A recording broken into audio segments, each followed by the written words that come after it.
વડોદરા શહેરના તાંદલજા વિસ્તારમાં ચોર ટોળકી ફરી સક્રિય થઈ હોવાનું સામે આવ્યું છે। તાંદલજાની અનસ પાર્ક સોસાયટીમાં આવેલા 2 મકાનોને ચોરોએ નિશાન બનાવી લાખો રૂપિયાની ચોરીને અંજામ આપ્યો હોવાની પ્રાથમિક માહિતી મળી રહી છે। ખાસ કરીને એક પરિવારમાં દીકરીના આગામી લગ્ન માટે એકત્ર કરાયેલી સામગ્રી પણ ચોરાઈ જતા પરિવાર ઉપર આપ તૂટી પડ્યું છે। પ્રાપ્ત વિગતો અનુસાર તાંદલજા વિસ્તારમાં આવેલી અનસ પાર્ક સોસાયટીના 2 મકાનોમાં રાત્રિના સમયે ચોરોએ ઘૂસી આવ્યા હતા। ચોરોએ પોતાના કૃત્યને છુપાવવા માટે મકાન નજીક લગાવવામાં આવેલા સીસીટીવી કેમેરાઓને પણ નુકસાન પહોંચાડ્યું હતું। ચોંકાવનારી બાબત તો એ છે કે ઘટનાના સમયે પરિવારના સભ્યો મકાનના ઉપરના માળે સૂઈ રહ્યા હતા, જ્યારે ચોરોએ નીચેના માળે ઘૂસીને કિંમતી સામાન, રોકડ રકમ, દાગીના તેમજ દીકરીના લગ્ન માટે રાખવામાં આવેલ સામગ્રીની ચોરી કરી હતી। સવારે લગભગ 8 વાગે પરિવારજનો જાગ્યા ત્યારે ઘરના દરવાજા અને સામાન વેરવિખેર હાલતમાં જોવા મળતા ચોરીની ઘટનાની જાણ થઈ હતી।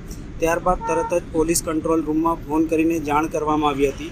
ઘટનાની જાણ થતાં પોલીસ કાફલો સ્થળ ઉપર દોડી આવ્યો હતો અને સમગ્ર વિસ્તારનું નિરીક્ષણ કરી તપાસ શરૂ કરી છે। પોલીસ દ્વારા આસપાસના વિસ્તારોના સીસીટીવી ફૂટેજ એકત્ર કરવાની તેમજ ચોરોને ઝડપી પાડવા માટે વિવિધ દિશામાં તપાસ હાથ ધરવામાં આવી છે।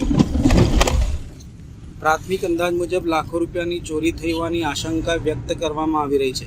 તાંદલજા વિસ્તારમાં એક જ સોસાયટીના 2 મકાનોમાં થયેલી ચોરીની ઘટનાએ સ્થાનિક રહેવાસીઓમાં ભયનો માહોલ સર્જ્યો છે, ત્યારે પોલીસ હવે ચોર ટોળકીને ઝડપી પાડવા માટે તપાસ સાહેબ, અમે સવારમાં 8 વાગે ઉઠ્યા ત્યારે અમને ખબર પડી કે અમારા ઘરમાં ચોરી થઈ છે। તાળું તૂટેલું હતું, સાકલ તૂટેલી હતી, કેમેરા તૂટેલા હતા અને ઘરનું બધું સામાન વેરણછેરણ પડેલું હતું।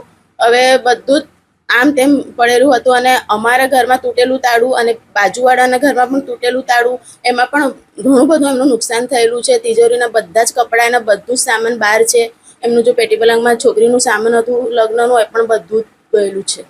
અમે ઉપર સુઈ રહેલા હતા એસીમાં, એટલે અમને ખબર ના પડી। લાગેલા છે ના, સીસી કેમેરામાં કંઈ દેખાતા નથી, કેમ કે શરૂઆતમાં એમણે સીસી કેમેરા તોડ્યા છે।